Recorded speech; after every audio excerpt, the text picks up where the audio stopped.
All right, guys, I was hoping that I didn't have to do this, but I'm going to sound a little bit different in this video simply because earlier this week I underwent an oral surgery and I'm still recovering from it.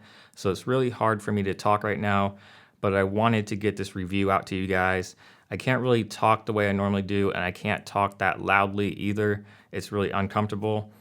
So I just want to throw that out there so you guys are aware and you're not wondering why I sound a little bit different or why my speech is a little bit weird, so to speak. So that's it. Anyways, let's get into it. I hope you guys enjoy the review of the OnePlus 3T. From a design standpoint, it looks exactly the same as the original OnePlus 3. It's a full metal unibody design with a slightly curved backside, rounded corners and sides, and because the back tapers along the edges, it allows the phone to feel a lot thinner.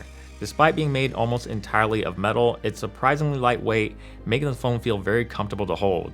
It's also not a very wide or tall phone, so it's pretty manageable to use in one hand even with its fairly large 5.5-inch screen size, and it's only slightly larger than Samsung's S7 Edge, which also has the same screen size. There's no 3T logo or anything on this phone that will explicitly tell you that this is the 3T, and the only way to know that it is a 3T is by the color. The 3T comes in two colors. You have the same gold color that was on the original OnePlus 3, but with the 3T, you have a gunmetal version instead of silver. The gunmetal version is going to be the more expensive model since it comes with 128 gigs of internal storage, whereas the gold version will be slightly less expensive with 64 gigs of internal storage. So with the phone being made of a unibody metal design, it's obvious that build quality is not an issue here, and everything feels very high quality, including the buttons and ports. You have the power button on the right side, volume rocker on the left side, and OnePlus's very useful notification slider right above that lets you quickly toggle between silent, do not disturb, and full volume, and all the buttons feel very tactile and easy to press.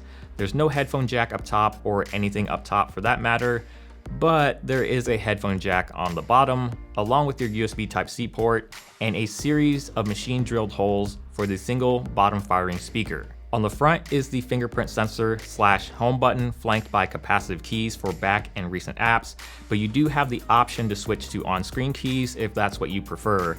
By default, the back keys is on the left and recent apps is on the right, but you can flip it the other way around in the settings and also add in a variety of long press or double tap functions to the home button or capacitive keys. While the fingerprint sensor itself is very fast to unlock, it's not the most accurate fingerprint sensor that I've ever used and will often misread my fingerprint several times throughout the day. I didn't find it to be that big of an issue because overall it's still a fairly reliable fingerprint sensor. The 5.5-inch screen remains unchanged from the OnePlus 3. It's still 1080p, but it's one of the best 1080p panels on the market.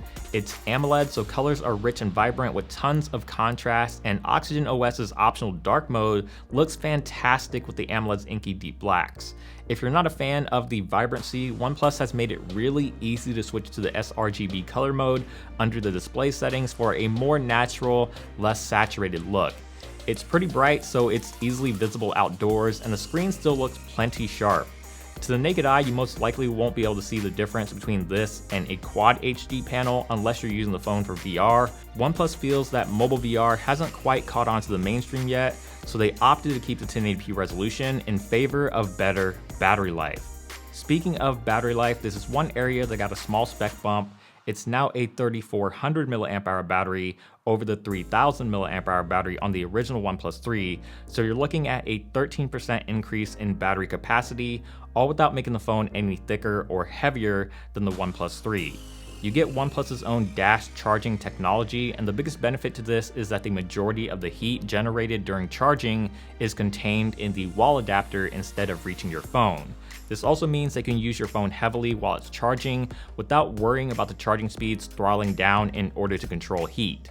OnePlus claims that you can get a full day's charge in half an hour, which basically translates to a 60% charge from a completely dead phone, which is pretty impressive and should work out perfectly fine if you just need to top off for a long night ahead. In day-to-day use, battery life for me has been extremely good. It easily lasts me all day, even with my heavy usage of a lot of gaming, YouTube watching, and music streaming per day. And even though the bump in battery capacity was relatively minor, it seems to be making a very significant difference to the phone's overall battery life. Another area that saw an improvement is in performance. It has a whopping 6 GB of RAM, just like the OnePlus 3, but the processor has been upgraded to the Snapdragon 821, and this is the 2.35 GHz version, which is clocked higher than the one found in Google's own Pixel phones. General performance on the 3T has been really great, and again, having a 1080p display helps out a lot here since the processor isn't having to push as many pixels, even though it's perfectly capable of doing so. It's very fast to open apps, has excellent touch response, and runs all the high-end games without any choppiness or frame drops, and with 6 GB of RAM, multitasking isn't an issue either. It can hold a ton of apps in memory and keeps them there for a very long time. It's one of the smoothest and quickest Android experiences out there. I wouldn't say it's Google Pixel smooth, but it's definitely up there with the best of them. A lot of the phone's smooth performance also has to do with the software.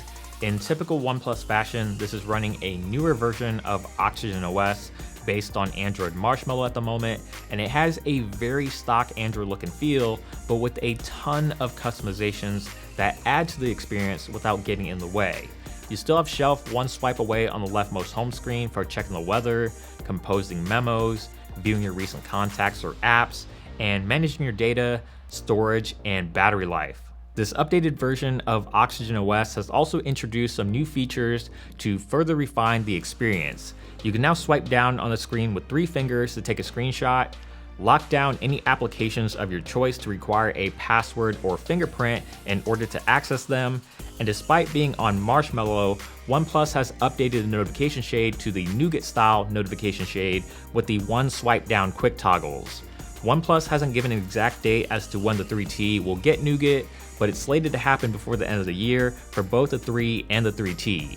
The last area that saw a significant change from the OnePlus 3 to the 3T is with the camera, but this change is actually on the front camera. The front camera is now a 16 megapixel sensor, so double the megapixel count from the 8 megapixels on the OnePlus 3. It's f2.0 aperture, which helps out a lot for taking low light selfies, and it's pretty great for taking selfies in general. With the bump in megapixel count, you'll have a lot more room to zoom and crop without deteriorating the picture's quality and get much sharper looking front-facing video. The rear camera is the same 16 megapixel Sony sensor with optical image stabilization and phase detection autofocus, and yes, it still has a camera hump just like before, but since the lens is covered in sapphire glass, you shouldn't have to worry about it getting scratched up. The camera app itself is pretty similar to Google's with many of the same modes like time-lapse, slow motion, and panorama. The only exception is it has manual controls if you want to dial in the settings yourself, but otherwise it's a very nicely laid out and easy to use camera app. It's definitely a good camera when it comes to picture quality. The photos that it takes are crisp and well detailed, and I really like the color reproduction. They're very nice, natural looking colors, and the images are sharp enough without looking over sharpened. If you want some extra sharpening, you can use the camera's high quality mode, which adds a fairly noticeable amount of sharpening to the photos, but I thought the photos in most situations looked fine as they were, so I rarely ever use this feature. In terms of dynamic range, I do think this camera has a tendency to overexpose and blow out highlights, but HDR mode fixes this pretty easily, and it does a great job of pulling out extra detail from the highlights and shadows, while still maintaining a natural look of the original image. Low light shots can be pretty good, but only if you're using the camera's high quality mode. Without it, the images are very noisy and soft, but with it enabled, the images are much sharper, more detailed, and a lot cleaner. With an increase in battery capacity, a faster processor, and an improved front-facing camera, this also results in an increase in price. You're looking at $439 for the 64GB model and $479 for the 128GB model, which is an increase of $40 to $80 over the $400 price tag of the OnePlus 3. It'll be available starting November 22nd for the US and November 28th for Europe, and considering the bump in specs on the 3T, the price difference is completely justifiable. It's not that huge of a price hike and still undercuts a lot of other flagships. So should you get the OnePlus 3T? And if you're currently on the OnePlus 3, should you upgrade?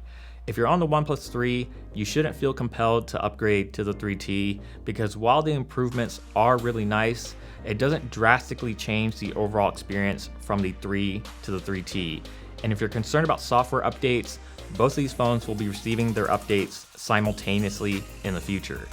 On the other end of the spectrum, if you're wanting a OnePlus 3 but you've yet to pull the trigger, this would be the best time to do so.